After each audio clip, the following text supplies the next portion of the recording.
আজকের এই জলসায় বড় বড় বক্তা রয়েছে, যাদেরকে আপনারা হয়তো দেখেছেন, অনেক জলসায় নাম শুনেছেন।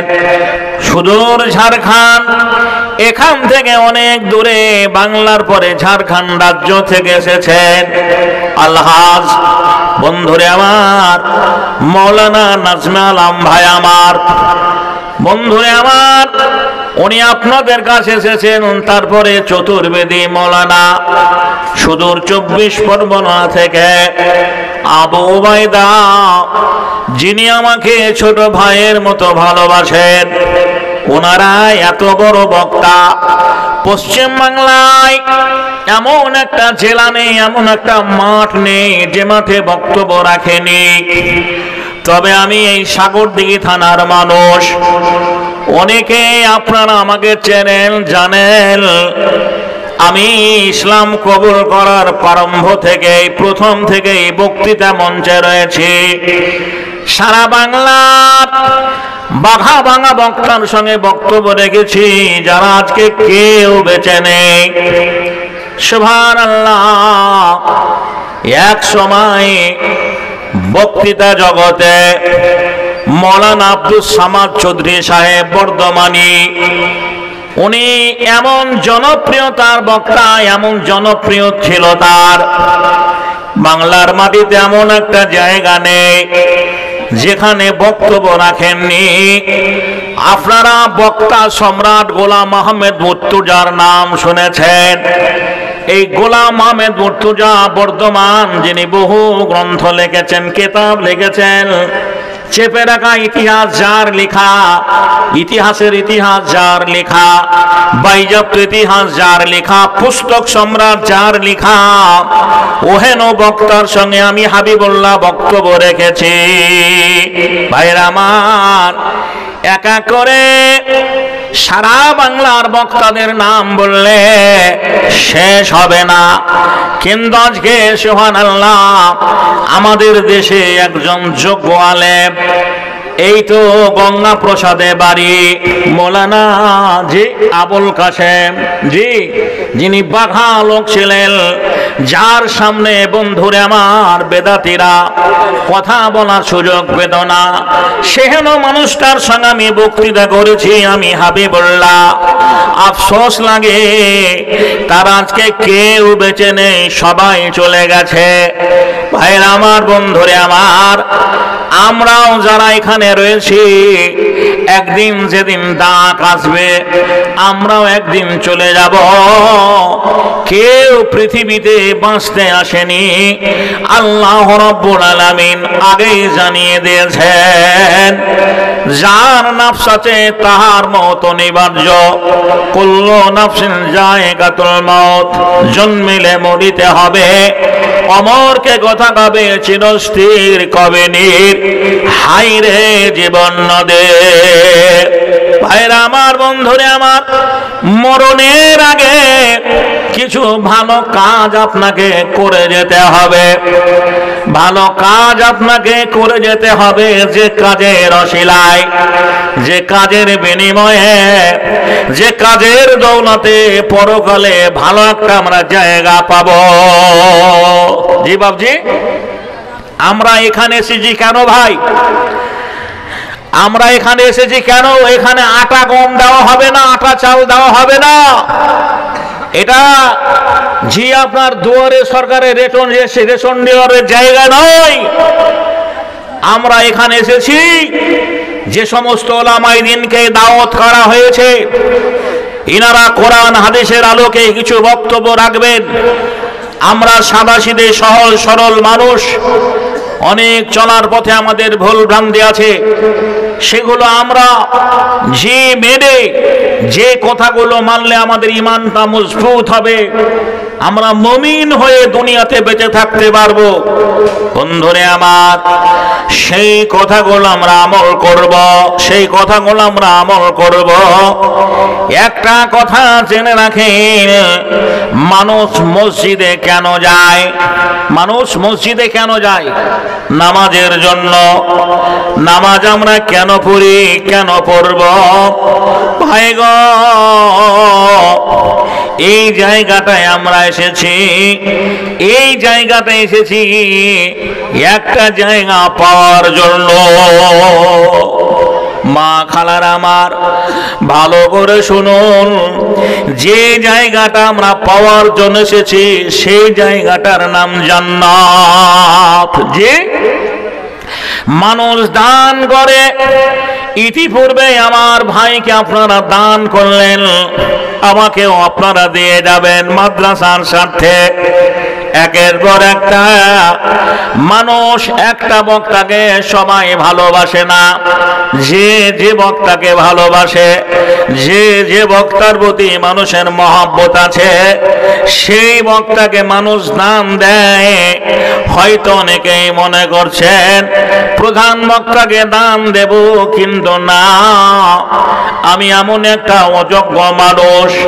আপনারা শুনেছেন আল্লাহর নবীর যুগে সাহাবীরা যখন ঈমান আনলেন, মুসলমান হলেন, নবীর যুগে সাহাবীরা যখন কালেমা পড়ে মুসলমান হয়েছিলেন, তাদের বাচ্চা যারা, তাদের আপনজনেরা তাদেরকে বরদাস্ত করতে পারেনি, মেনে নিতে পারেনি।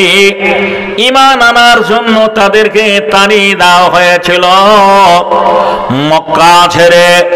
এই মুহাজিরিনা যখন মদিনায় চলে গেলেন, সর্বস্ব সব কিছু ফেলে, বাবা মায়ের স্নেহ ভালোবাসা, কত আপন জনের সমাদর, আত্মীয় স্বজন, জমি জায়গা, টাকা পয়সা সব কিছু ফেলে যখন মক্কা থেকে মদিনায় চলে গেলেন, ওই মদিনাবাসীরা সেই দিন তারা সর্বহারা ভাইদের দান করেছিলেন।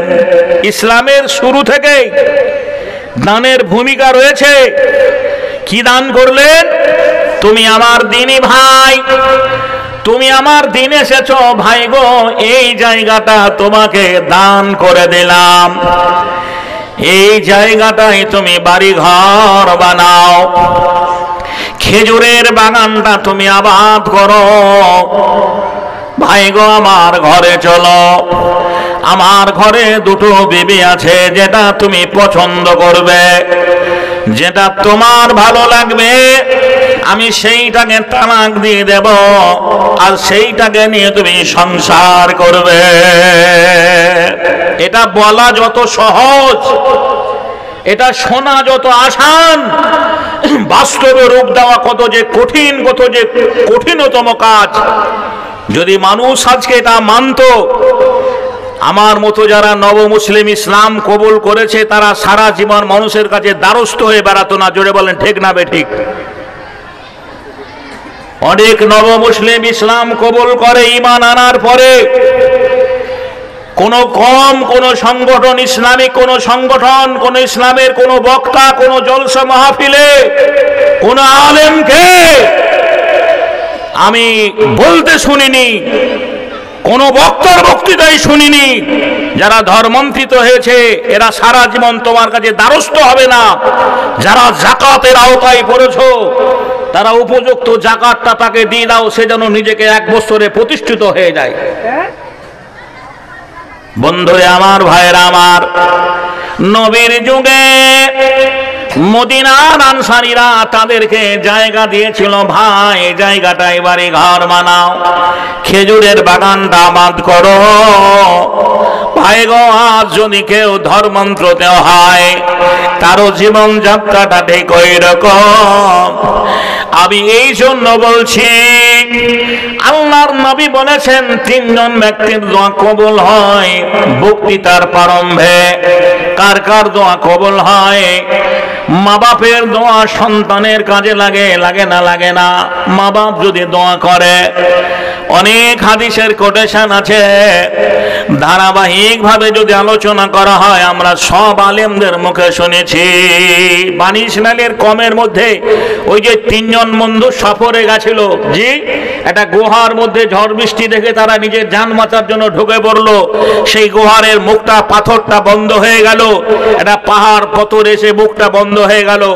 জি, ঝড় বৃষ্টি থেমে যাওয়ার ফলে তিন বন্ধুতে আলোচনা সমালোচনা করে জি তার আপন আপন জি আপনার ভালো কাজ কাজগুলো করার জন্য। আমি বলেছি দুনিয়াতে ভালো কাজ আপনাকে করতে হবে ভাই গো, তাই তারা পরিত্রাণ পেয়েছিল। বন্ধুরে আমার, ভাইয়েরা আমার, অনুরূপ নবী বলেছেন মা বাপের দোয়া কবুল হয় সন্তানের কাজে। আজকে বড় দুঃখ লাগে, ওরে হতভাগা, কাল থেকে আজ শুরু হয়ে গেছে এসআইআর, আর ও আর বাপকে এক থালা ভাত দেয়নি। হতভাগার বাপের ভোটের কাগজ খুঁজে বেড়াচ্ছে। বড় ভাই, তোমার কাছে বাপের ভোটের কাগজ নেই? আমার মহল্লার কথা বলছি, ভোর বেলায় দেখছি একটা বাড়িতে তুমুল ঝগড়া হচ্ছে। তা আমি জিজ্ঞাসা করলাম আমার মেয়েটাকে, মা ওইখানে কিসের লেগে গন্ডগোল হচ্ছে গো? বলছে বাপ ওই ভোটের কাগজের লেগে, আর বাপের ভোটের ছবি বলছে বড় ভাইয়ের কাছে ছিল, বড় বলছে না আমার কাছে ছিল না, তোর কাছে ছিল। এসআইআর হবে, যে বাপকে এক থালা মুসলমান ভাত দেয়নি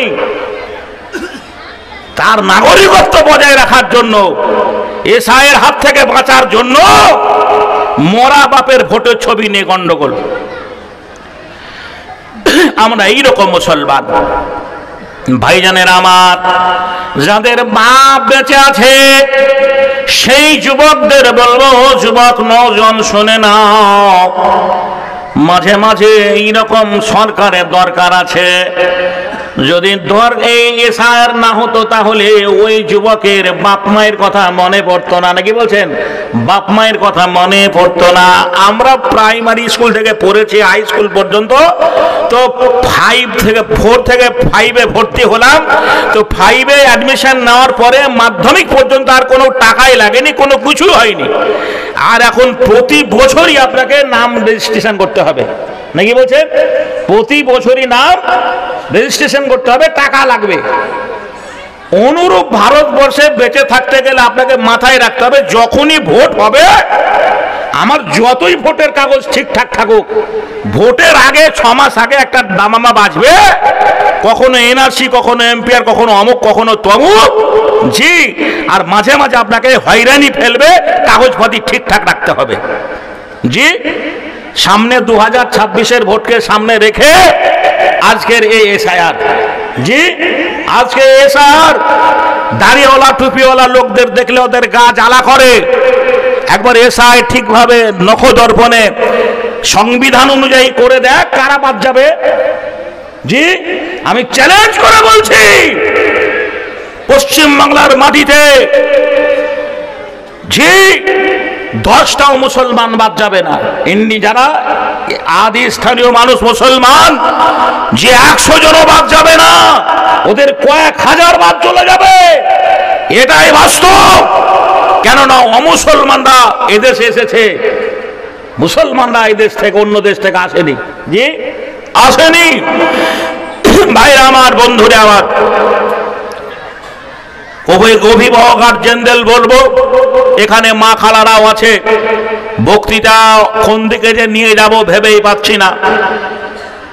দেখা যাচ্ছে আধার কার্ডে একটা নাম, ভোটার লিস্টে একটা নাম, তারপরে আপনার কি বলছেন স্কুল সার্টিফিকেট একটা নাম, নাকি বলছেন? মানে ভালো নাম আর ডাক নাম গরমিল হয়ে গেছে। আমরা তো খুব আদর করি ছেলেদেরকে, খুব আদর করতে গিয়ে জি দাদু একটা নাম রাখে, বাপ একটা নাম রাখে, নাকি বলছেন? হ্যাঁ, এমাজউদ্দিন বলে ভালো নাম, কিন্তু কালু বলে সবাই ডাকে। এই কালু নামটা সবাই চেনে, কিন্তু নাম যে তার আশরাফুল বা এমাজউদ্দিন এটা কেউ জানে না।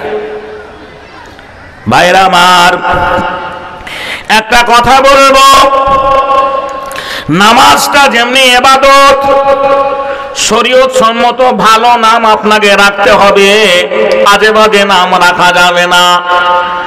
হাফেজ মাওলানা নজরুল টেঘরে বাড়ি, এই মুর্শিদাবাদের একজন প্রবীণ বক্তা, অনেক জায়গায় আপনার তারা বক্তব্য শুনেছে।